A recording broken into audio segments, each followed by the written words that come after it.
25 ആൾക്കാർ പോയി വൈഫിന്റെ ഫാമിലിയില്. അതില് 5 ആൾക്കാരെ കിട്ടി, ബാക്കി 20 കിട്ടിയില്ല. பட்டம்புள்ளி வெடிக்கும் போதும் நாங்கள்லாம் தப்பிச்சு ஓடி அங்கே இங்கே தப்பி நாங்கள் ஒரு மாதிரி ஆகிட்டோம். இப்போ பிராசம் மழை வந்துட்டு உருள் பொட்டிட்டு வீடு இல்லை, வாசல் இல்லை. എൻ്റെ അച്ഛൻ, മുതുമുത്തച്ഛൻ എല്ലാവരും ഇവിടെ വന്ന് എസ്റ്റേറ്റിൽ വർക്ക് ചെയ്ത് എസ്റ്റേറ്റ് ലൈനിൽ നിന്ന് അങ്ങനെ ഇവിടെ ചൂരന്മല വീട് കെട്ടി ഒരു ദിവസം பகுதி ஆள் வராது, பகுதி ஆளும் இறந்து போச்சாங்க. நம்ம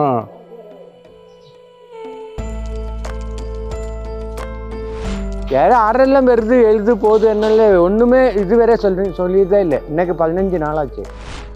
താങ്ക് യു. എല്ലാവരും നമ്മളെല്ലാം ബന്ധപ്പെട്ട ആൾക്കാരാണ്. അങ്ങേ എന്നമോ ഇരുന്നാല് നമുക്ക് എല്ലാവർക്കും സഹായിക്കണം. ഒരേ കുടുംബം, ഒറ്റ കക്ഷി, എന്താ ജാതി മതം ഒന്നുമേ കിടയാതപ്പാ.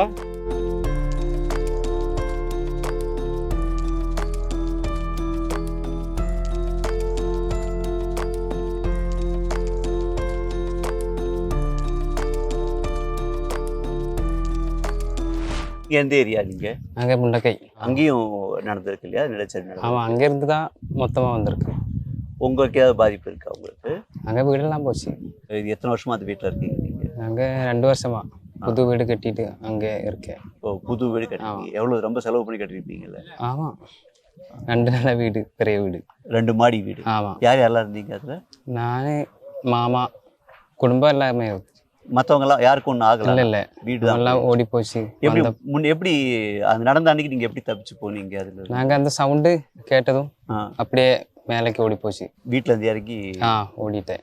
உங்களை மாதிரி உங்க ஆட்கள் எல்லாருமே தப்பிச்சிட்டாங்களா? இல்லை, நம்ம ஃப்ரெண்ட்ஸு எல்லாமே போச்சு. இந்த நாட்டில் இருக்க எல்லாருமே போச்சு. கவர்மெண்ட்லேருந்து ஹெல்ப் சொல்லிட்டு வந்திருக்காங்களா? இப்போ நம்ம கேம்பில் தான் இருக்கேன். இனிமேல் அப்புறம் ஏதோ செய்வாங்க எதிர்பார்த்துட்டு. இப்போ அந்த வீடு போயிடுச்சு, அந்த வீடை திரும்ப கட்டணும் எத்தனை லட்சம் செலவாகும்? ஒரு 50, 30 லட்சம் எப்படியாலும் ஆகும். ஆனால் அங்கே திரும்ப நம்பி வீடு கட்டுவீங்களா? இல்லை, இங்கே இந்த பக்கமே வர மாட்டேன். இனிமேல் இந்த பக்கமே வர மாட்டேன். பகுதியே ஒரு மாதிரி ஒரு சபிக்கப்பட்ட மாதிரி ஒரு இதுவாயிடுச்சு. வேற எங்கே போவீங்க நீங்கள்? அதுவும் தெரியல என்ன பண்ணணும். இப்போ அன்னைக்கு அந்த விபத்து நடந்துச்சு இல்லையா? அப்போ உங்களுக்கு முதல்ல இந்த மாதிரி நிலச்சரிவு இருக்குன்னு தெரிஞ்சு நீங்க போய் மற்றவங்கலாம் சொல்லி எதுவும் காப்பாற்ற பண்ண முடியுதா? இல்லை, நாம கூப்பிட்டு பார்த்தோம் ஃபோனில், யாருமே கிடைக்கல, எல்லாமே அப்படியே போச்சு, எல்லாரும் போயிருந்தேன். நீங்களும் ஓடி போய் ஊரில் போய் யாரையும் கூப்பிட முடியல? இல்லை, நம்ம ஜீவன் ஃபர்ஸ்ட் நீங்கள் நம்மளை காப்பாற்றிக்கணும் அப்படி நினச்சி ஓடி போச்சு. வீட்டில் அனிமல்ஸ் அந்த மாதிரி இருக்கு, மாடு? இல்லை, அனிமல்ஸ் ஒன்றும் இல்லை. விபத்து நடந்துச்சு இல்லையா? அன்னைக்கு எப்படி அந்த தண்ணி எப்படி வந்துச்சு, அந்த நிலச்சரிவு வந்துச்சு இல்லையா? அன்னைக்கு எப்படி நீங்கள் தப்பிச்சு போயிட்டீங்க, போய் நீங்கள் பார்த்துருப்பீங்களா எப்படி வெள்ளம் எப்படி வந்துச்சு, எப்படி மண்ணு கீழே வந்துச்சு? ஒன்றும் பார்க்க முடியாது, ஃபுல்லாக நைட் இல்லையா? அப்போ ஃபுல்லாக இருட்டாக இருந்துச்சு. அந்த சவுண்டு மட்டும்தான் கேட்டுருச்சு. அடுத்த நாள் காலைல பார்க்கும்போது எப்படி இருந்துச்சு? அடுத்த நாள் காலையில் பார்க்கும்போது ஒன்றுமே இல்லை, எல்லாமே போச்சு. இந்த பாறைகள்லாம் இங்கே கிடையாது, ஏற்கனவே கிடையாது, புதுசாக வந்து. ஆமாம், கேம்ப்ல தங்கி இருக்கீங்க இல்லையா? கேம்ப்ல எப்படி உங்களை கவனிச்சுக்கிறாங்க? கேம்ப்ல எல்லாமே ஓகே தான். நமக்கு ட்ரெஸ்ஸு, ஃபுட்டு, சாப்பாடு எல்லாம் செமையாக செஞ்சு கொடுக்குறாங்க. இப்போ தமிழ்நாட்டில் இதெல்லாம் நிறைய ஹெல்ப் வருதா உங்களுக்கு? இருக்கு. இது வரைக்கும் என்னெல்லாம் தந்துருக்காங்க உங்களுக்கு? அது மாதிரி ட்ரெஸ்ஸு, ஃபுட்டு. இப்போ போட்டுக்கிற ட்ரெஸ் எல்லாம் கேம்ப்ல இங்கேருந்து தான் கிடச்சிருச்சு. എൻ്റെ പേര് സാർ സതീഷ് കുമാർ ബേബി. ഇവിടെ വാസിക്കാൻ തുടങ്ങി സാർ ഒരു 45 വർഷമായിരിക്കും സാർ.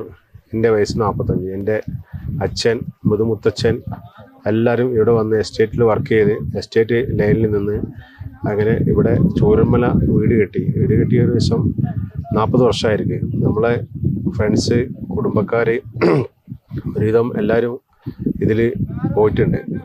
കുറേ ആൾക്കാർ രക്ഷപ്പെട്ടിട്ടുണ്ട്. പോയ ആൾക്കാരെ കഥ ഇനി പറഞ്ഞിട്ട് കാര്യമില്ലല്ലോ, എന്ത് ചെയ്യാൻ പറ്റും.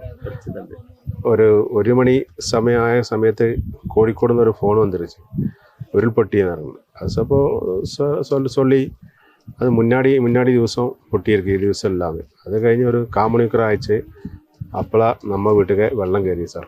എന്ത് ചെയ്യാൻ പറ്റും, വെള്ളം കയറി നമ്മൾ നോക്കുമ്പോൾ 2 വാതിലൂടെ വെള്ളം കയറി. അങ്ങനെ പുറത്തിറങ്ങി ഒരു വീട് കുറച്ച് ഉയരത്തിലായിരിക്കും സാർ, ആ വീട്ടിൽ കയറി നമ്മളെല്ലാവരും ജീവൻ രക്ഷപ്പെട്ടു സാർ. 40-45 வருஷம் ஆகி நம்ம வந்துட்டு இங்கே வந்துட்டு ஒரு தோட்டத்துக்கு வேலைக்கு போனோம். வேலைக்கு போய் அந்த தோட்டமும் இடிஞ்சு கரிமட்டம். அதில் எங்கனே தப்பி வந்துட்டோம். இப்போ ரெண்டாவது இப்போ 19 இது அப்போல்லாம் வந்து வீடெல்லாம் கட்டி இங்கே இருந்தோம். 19 அடிக்கும்போதும் நாங்கள்லாம் தப்பிச்சு ஓடி அங்கே இங்கே தப்பி நாங்கள் ஒரு மாதிரி ஆகிட்டோம். இப்போ பிராசம் மழை வந்துட்டு உருள் பொட்டி நாங்கள் குடும்பம் நாங்கள் எந்த தம்பி கொண்டாட்டி மச்சான் மருமகன் எல்லோரும் அவங்களும் எங்கள் கூட தான். அவங்களும் நாங்கள் எல்லாம் ஒன்றா தான் இருந்தோம். இப்போ வந்து உருள் பொட்டிட்டு வீடு இல்லை, வாசல் இல்லை, ஒன்றும் இல்லை. அன்றைக்கி நைட் என்ன நடந்துச்சு? அன்றைக்கி நைட்டு 1:30 மணிக்கு ஒரு மழை வந்துச்சு. நல்ல இடி மின்னல் வந்துச்சு. மழை வந்துட்டு அது சாதாரண ஒரு இடிச்சலாடுனு. அப்போ அத்தனை ஒரு இது இல்லை. அப்போ இந்த மருமகள் வந்து நாங்கள் அங்கே உருள் போட்டு நிற்கல. இப்போ இந்த மருமகளை வந்து கூட்டிகிட்டு வந்தோம். இங்கே இருக்க வேண்டாம் உருள் போட்டோம். வந்துட்டு ராத்திரி 3 மணிக்கு உருள் போட்டுச்சு. உருள் போட்டதில் எல்லாம் கம்ப்ளீட்டாக ஆகிடுச்சு. நீங்கள் எப்படி தப்பிச்சிங்க? நாங்கள் அதுக்கு முன்னே எங்கள் மருமகளை கூட்டிகிட்டு வந்துட்டோம். எங்கே கூட்டிட்டு வந்தீங்க? இங்கே ஒரு பங்களா இருக்குங்க. நீங்கள் தேயிலை தோட்டத்தை தான் வேலை? இல்லை நான் புறமா வெளி வேலை பண்ணியிருக்கேன். நீங்கள் இவ்வளோ கஷ்டப்பட்டு 40 வருஷம் கஷ்டப்பட்டு சம்பாதிச்சாலாம் திரும்ப இந்த இதில் போயிடுச்சு. அந்த இதில் எல்லாம் தான் போயிடுச்சு. திரும்ப இங்கே தான் இருக்கீங்களா இல்லை வேற எங்கேயா? இல்லை வேற பக்கம் மேப்பாடு சைடு போகணும். இப்படி இருக்காங்க. போய் பார்த்தாலே தெரியும். முகாமில் இருக்கீங்களா? இப்போ முகாமில் எல்லாம் கவனிச்சுருக்காங்களா? அங்கே கவர்மெண்ட் என்ன ஹெல்ப் பண்ணுறேன்னு சொல்லியிருக்காங்க. என்ன வீடு வச்சு தரேன் இருக்காங்க. எங்கே எதுன்னு தெரியல. உருள் போட்டுனது ஒரு 1:40க்கு. அங்கேருந்து மேலே இருந்து ஒரு நாங்கெல்லாம் இங்கே பக்கத்தில் தாமசிക്കുന്ന ஆள். അപ്പോൾ அங்கேருந்து ஒரு ரிசோர்ட்டு ஆள் அங்கேருந்து ஒரு 1:40க்கு விழிச்சு പറഞ്ഞாச்சு. இதை இங்கே முண்டக்காய் மலையில் உருள் பொட்டி இருக்குது, உருள் பொட்டின்னு வச்சு அங்கே விழிச்சு പറഞ്ഞாச்சு. தண்ணி நிறைய வருது, அப்போ நீங்கள் வேகம் பிள்ளைகளெல்லாம் எடுத்து வேகம் ஏறுங்கன்னு പറഞ്ഞ് ஏறியாச்சு. அதுக்கப்புறம் தான் டவுனில் பாலம் ப்ளாக் ஆகி போட்டு டவுனில் குறை வீடுகளெல்லாம் போச்சு. പിന്നെ அங்கே முண்டக்காயிலெல்லாம் ஒரு 10-800 வீடு இருந்து அதில் குறை ஆளை கிடச்சிருக்கு, குறை ஆளை இதுவரை கிடைக்கல. ஒரு வீட்டிலெல்லாம் 10-16 ஆளெல்லாம் போச்சு. இனியும் போடி கிட்டலை. போடியெல்லாம் நிறைய தெரிஞ்சாச்சு, ஒன்றுமே கிடைக்கல. ஆனால் இங்கே ஒரு 10-60 வருஷம் ஆச்சு இங்கே இருக்குது. ஒரு 10-45 வருஷம் இங்கே எல்லா மலைகளெல்லாம் 4 வீல் வண்டி ஓடிச்சுக்கிட்டே இருக்குது. 4 வீலு காரு ஜீப் ஓடிக்கிட்டே இருந்து. இப்போது இதிலெல்லாம் குறை வீடெல்லாம் போச்சு, குறை ஆளுகளை போச்சு, ஆளுகளொன்றும் கிடைக்கல. இதுக்கு என்ன காரணம்? இது காரணம் எப்படின்னு வச்சா நல்ல மழை தான். ஒரு 2-3 மணிக்கூர் நல்ல மழை பெய்தாச்சு. அப்போ ஒரு மலையில் கொஞ்சம் இடத்துல பொட்டியாச்சு.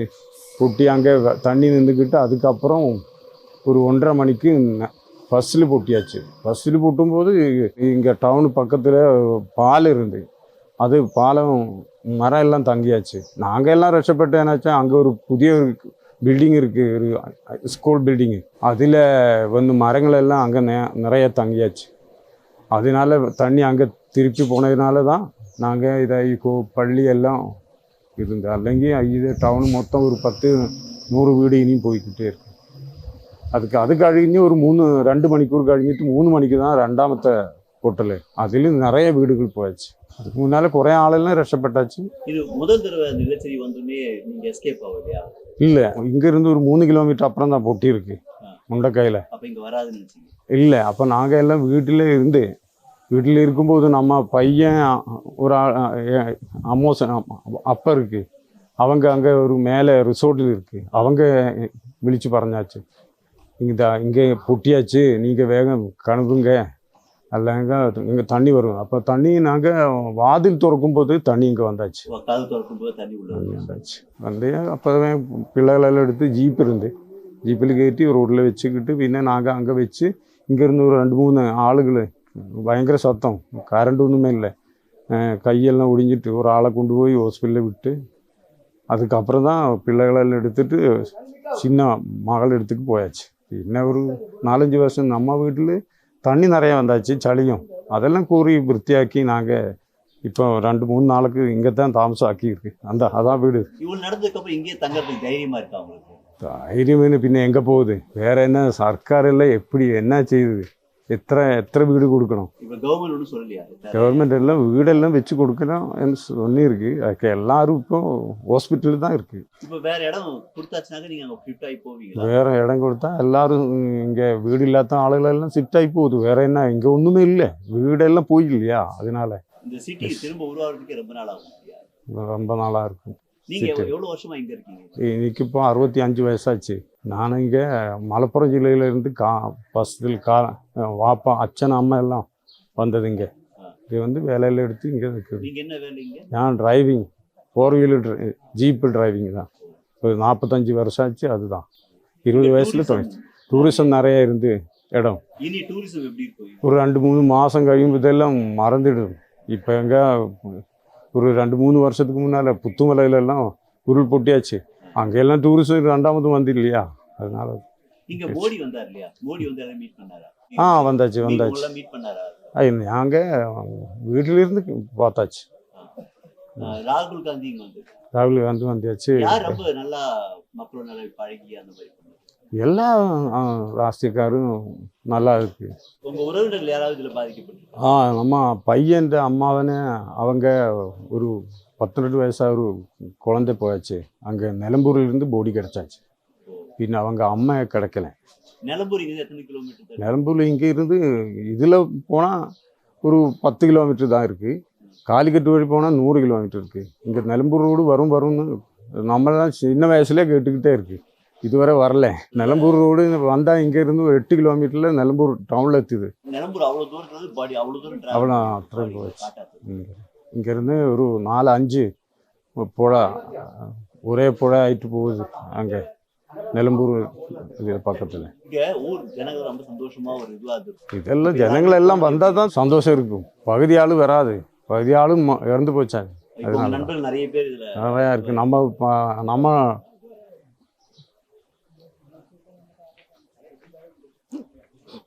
நான் பஷீர், இந்த ഊരുകാരൻ.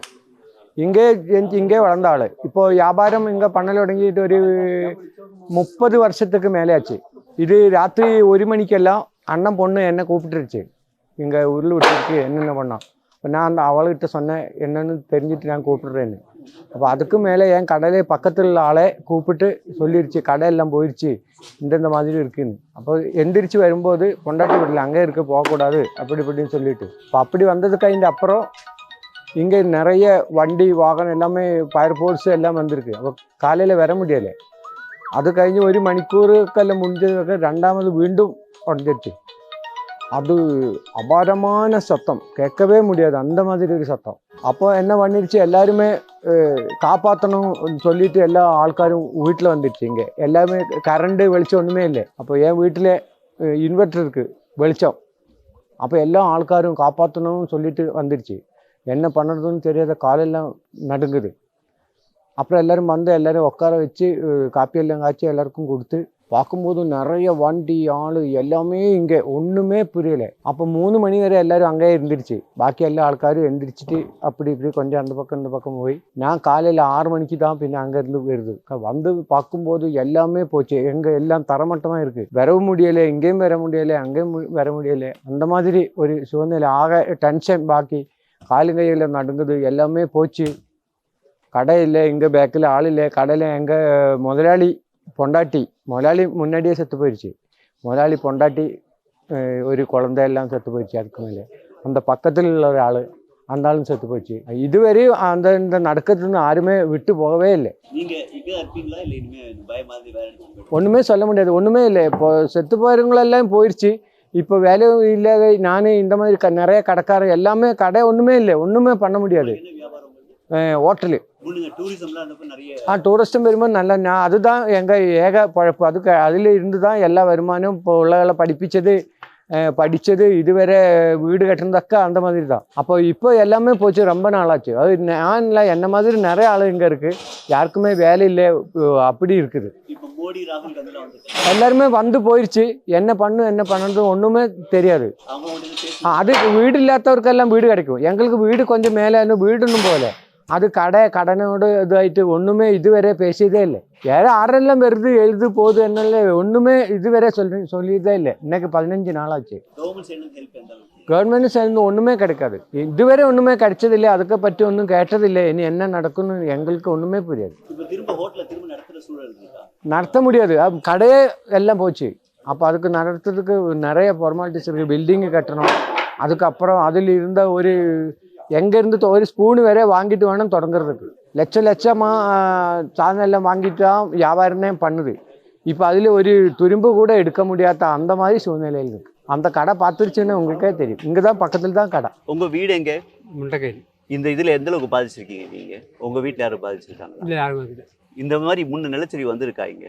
2019. இந்த மாதிரி നിങ്ങൾക്ക് ഉണ്ട് ഇവിടെ അല്ലേ?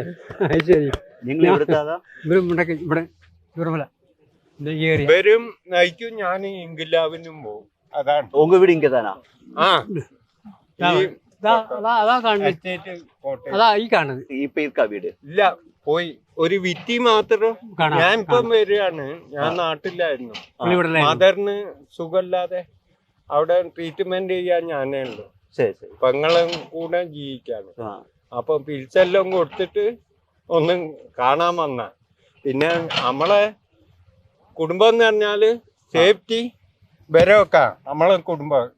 നമ്മളും പോയാലും വരും. நீங்க சொந்தக்காரங்க யாராவது பாதிச்சிருக்காங்க அதுல? 25 ആൾക്കാർ പോയി. உங்க വൈഫിന്റെ சொந்தக்காரங்க ഫാമിലിയില്. வைஃப் ஃபேமிலி 25 பேர். അതില് 5 ആൾക്കാരെ കിട്ടി. ബാക്കി கிடைச்சாச்சு. 20 കിട്ടിയില്ല. கேம்ப் எல்லாம் போய் பாத்தீங்களா? ആ കേറി, പക്ഷെ എല്ലാരെയും പാത്തിട്ടില്ല. കൊഞ്ചം കൂടിയും പാക്കാൻ വേണം. ஒவ்வொரு கேம்பா போய் பாத்துட்டு இருக்கீங்க? ഓരോന്നായിട്ട് ഞാൻ ഇപ്പം ക്യാമ്പിലാക്കും. വന്ന ഞാൻ ക്യാമ്പില് ആ. ഇപ്പൊ വന്നത്. நீங்க இப்ப கேம்ப்ல இருக்கீங்க? കാൽമേല് നീരും അങ്ങനെ ഒരു ഉണ്ടെങ്കിൽ problem ഉണ്ട്. വന്നതെന്ന് വെച്ചാൽ ഇതെടുക്കണം, സർട്ടിഫിക്കറ്റ് ஆ. അതിലെടുക്കണം. അതൊക്കെ വന്നത് ഇപ്പോൾ. இனிமே லைஃப் எப்படி இருக்கும்னு நினைக்கிறீங்க இப்போ? ലൈഫ് ഇങ്ങനെ താമസിക്കാൻ முடியாது. ഇതില്ല എങ്ങനെ വസിക്കുന്നു. முன்ன இந்த மாதிரி கடைலாம் கிடையாதுல்ல? ഇനിയിപ്പോ അവിടെ പൊട്ടില്ലാന്ന് ആര് നിശ്ചയിച്ചു? ഫസ്റ്റില് ഇതാ ഇന്ന് അവിടെ നേരത്തെ ഒരു പൊട്ട് കിട്ടി. ആ എത്ര 2020 19. 19 മുണ്ടക്കായി ഫസ്റ്റ് പൊട്ടി. അതിന് ശേഷം പുത്തുമല്ല. நீங்க ஊருக்கு போயிடுறீங்களா இப்போ? ഊരില് പോകാനും ഇവിടെ ഞങ്ങൾക്ക് ഊരുമില്ല. സർക്കാർ നീ തരാറുണ്ട്. ആ. തീരുമാനം ആയിട്ടില്ല. சரி. അത് ആകുന്നവരെ ക്യാമ്പിൽ നിൽക്കണം. அதுக்காக கேம்ப்ல ക്യാമ്പ് ഞങ്ങളൊക്കെ ഇവിടെ തൊഴിലിന് വേണ്ടി വന്ന ആൾക്കാരാണ്. തൊഴിലെടുത്തിട്ട് കുടുംബം മുന്നോട്ട് പോകാൻ. என்ன தொழில்? தேவையா? ടീ എസ്റ്റേറ്റിലാണ്. പിന്നെ വരെ ആ മൂലം മുണ്ടക്കായി പ്രൈവറ്റ് ആയിട്ട് കാപ്പി ഏലം എല്ലാം പോയി. അതിലൊക്കെ എത്ര മനുഷ്യന്മാരുണ്ട് എന്ന് പോലും അറിയില്ല. കുറെ ബംഗാളിയുണ്ട്. അവരെ ഒരു പിടിയില്ല. பெங்காலிக்கு என்னாச்சுன்னு தெரியல. ശരിയില്ല. குறை நிறைய பேர் இருக்குது. அது எப்படி ஆச்சு என்ன ஆச்சு ஒரு பிடி. இப்போ அவங்கள தேடி யாரும் இங்க வரல? இல்லை வரல, யாரும் வரல, யாருமே வரல. அவரே தூர நாட்டுக்காரு. அவங்களுக்கு தகவல் போயிருக்குமானே தெரியல. தெரியாது. உங்களை இங்கே ரிசோர்ட் இருக்குது. എന്നെ പാക്ക தமிழ்நாடு, சென்னை. ചെന്നൈയില. എമ്പ താങ്ക് യു. എല്ലാരും നമ്മളെല്ലാം ബന്ധപ്പെട്ട ആൾക്കാരാണ്. അങ്ങേ എന്നമോ ഇരുന്നാല് നമുക്ക് എല്ലാവർക്കും സഹായിക്കണം. ഒരേ കുടുംബം ഒറ്റക്കച്ചി ഭൂമിയിൽ കടവുള് നമ്മളെ 2 വർഗം, ആണും பெண்ணும். പെണ്ണും 2 വർഗം. എന്താ ജാതി മതം ഒന്നുമേ കടയാതപ്പ. സർവശക്തൻ മാത്രം ഭൂമിയിൽ. വേറെ ഒന്നുമേ ഇല്ല നമുക്ക്. ശരിയാ? சரி. Thank you. ശരി.